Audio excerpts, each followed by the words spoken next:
Entrepreneurship. Some would say that this is what makes the world go around. Competent, efficient and courageous individuals providing their own livelihood by selling their skills in the marketplace. Arborism lends itself nicely to private enterprise due to the job-based nature of the profession. However, starting your own company is always daunting, but there are a few things which you can do to prepare yourself. The first step is to make yourself mentally ready. You will have to give up the security of a paid position in order to essentially fend for your own. This part is daunting, but people have testified that this has been the most rewarding part of the journey to becoming self-employed arborist. Arborists running their own companies swear by the responsibility and the accompanied freedom. At the end of the day, you decide what, when and how you do something. You have many pros and many cons. The pro is every hour you work is for you, and everything you put into the company is for your future and for the future of the team. But the con is obviously it's not Friday afternoon 15 o'clock and the week is over, because if you have your own company, the week is never over. So you will one day notice that you're working like 14 hours, 6 days a week, and so on. And I think every guy that has his or her own business will understand me when I say it's not easy to say no to a job, Unfortunately, there's not much solid advice on this front, other than just do it. There's no better way of getting over the fear or the worry than to just immerse yourself in the world of small arborist businesses and start working. I really early on in my arborist career, I really knew that to be successful or to have the work life that I really wanted, I needed to start my own business.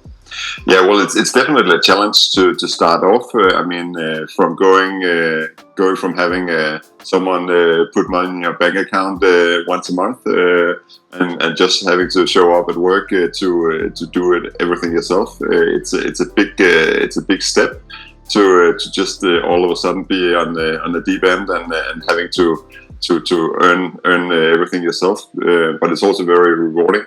Mm-hmm. The biggest challenge is probably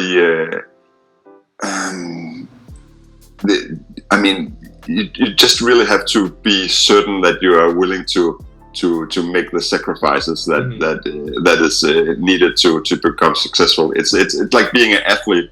If you want to win a gold medal, you need to have this goal ahead of you, and you also need to ask yourself if you're prepared to make the sacrifices and do the work to get to your goal.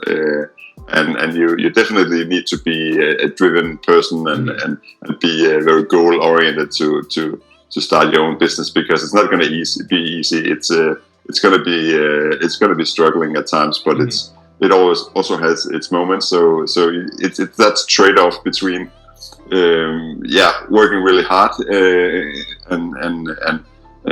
but also seeing the rewards and having the freedom to choose for yourself. One crucial part of any new business is the preliminary research and the preparation. Things such as market research can be important in order to determine if there's a market for the service which you'll be providing in your area. Secondly, you'll want to research the appropriate company structures in your country or region. There are typically multiple company structures such as LLCs, corporations, sole traderships, partnerships, and all have different advantages and disadvantages. Do some research or consult your local chamber of commerce on what will be the most appropriate for you. Because if there's one person that you do not want to mess with, it's the tax man. In English, actually I think you don't really have to worry that much about company structure at the beginning, in my opinion. So you can also always start with single company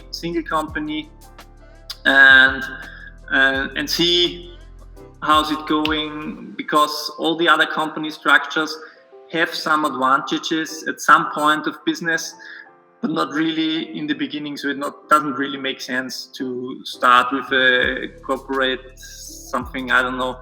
So just start and see what happens. Many guys and girls also start as a small job next to their normal job. Here in Austria, this is also quite easy.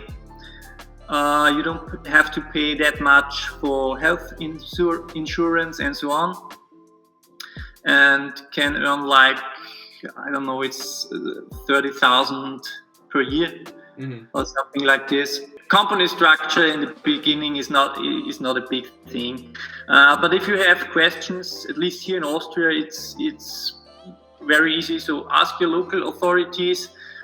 I'm sure there's someone who can explain to you what are the pros and cons of which structure, what makes sense and what doesn't. So there are programs where you can use, and you can go to the Chamber of Commerce and say, hey, I want to found a company, can you help me? And they help you really with everything. And just don't be shy, just ask everything. There are no stupid questions, you know. As a new starter in the world of small arborist business, it's essential to build a network. We're quite well connected. That's a big advantage, actually. And then it's just work, because the more you work, the more new work you get. But my main message there when I was teaching the class was make sure that you have a good network around you. I mean, really work on your network. I mean, I know a lot of people that don't like the word networking, and they prefer to call it, oh, I just hang out with my friends and we're just talking and blah blah. But I think it's really important in this business to have a good network. I mean, both your customers, but also your suppliers, so the guys that you are buying your chainsaws, your machines from, your colleagues, all the people around you, because you can get so much valuable information if you just ask the right people, and if you're just a little bit humble and you ask the right questions, you can get a lot of good information from most people. Speak to customers, to neighbors at job sites, visit conventions and engage on social media. The jobs that come along with this networking will give you a chance to prove yourself and get your business off the ground. Doing courses, doing clinics, going to the conferences, I mean, both helps you in a professional way, but also really creates your network in the business. And to me, I mean, the people that goes to a conference or to go to a climbing championship, I mean, those are the people that I would like to hang out with, because those are the people that are most skilled professionals in the industry, and also they're the people getting the most interesting jobs and making the most money. So I think if you want to be successful, I think you want to be as clever and as educated in the arboriculture business as you can be. Pay someone to do it for you. Yeah, because if you're not good at something, it will cost you a lot of effort, time, and perhaps you have the possibility to focus on your core business and let other guys to do these things. Still, although I've been studying business administration, I'm not doing the bookkeeping myself.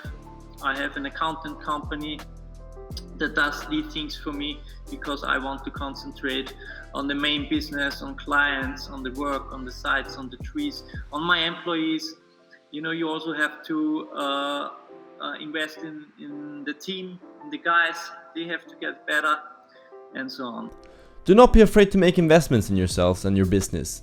It is easy to hold your cash tightly when starting off, but investing in tools and equipment may improve the quality of your job and speed of execution, which essentially will get you more business in the long term. I think you need to decide early on if you want to expand your company, because if you want to be successful, in my opinion, you need to be willing to spend a lot of the money that you earn also in the first in the beginning, to spend that money investing it into your company and buying more and better equipment. Mm-hmm. So I mean, some people have their own business and they're cool with using shitty old equipment, and they just have it, you know, as a job.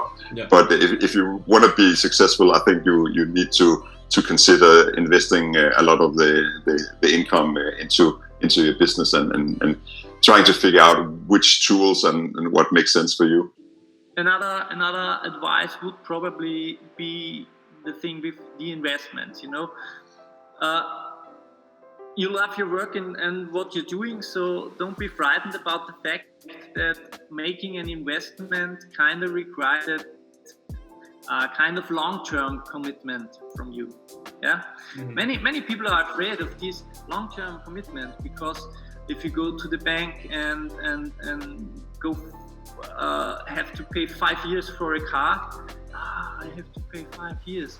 Yeah, but if you don't want to commit yourself for 5 years, you should question if running an art business is the right thing for you. I mean, it's so difficult. I spent so many sleepless nights thinking about what equipment to get, and I mean, just what car to get, and I mean, every little step along the way is difficult to figure out what's right for you, and it's so I mean, area dependent. I mean, I know from working I work in central Copenhagen and north Copenhagen a lot in an urban environment, and it's really different from working out in the countryside or working in Sweden where it's for example, we use a chipper all the time. So that was one of the first things that I got was a wood chipper. But when I talk to my colleagues in Sweden, it's much more common that they just get a truck and they get a truck to come and pick up all the brush, and so it depends on where you are.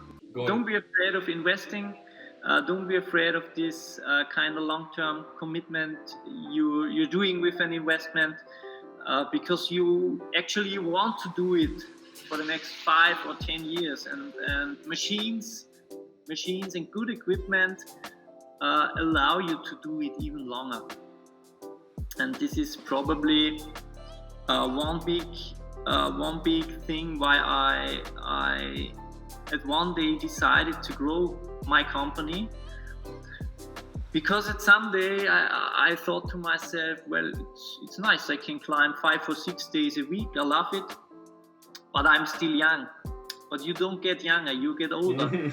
Lastly, do not be afraid of trying new things and failing. You only have to do a few things right in your life, as long as you don't do too many things wrong. It will not be everything perfect in the beginning, and you do have to be patient.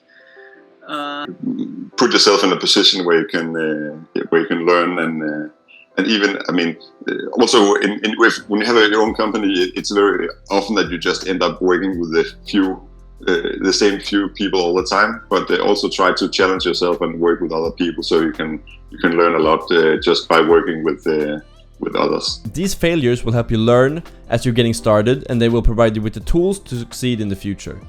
We hope that you've received some valuable tips for starting your own arborist business. Don't forget to tune into the next episode, where we'll be talking about running an arborist business.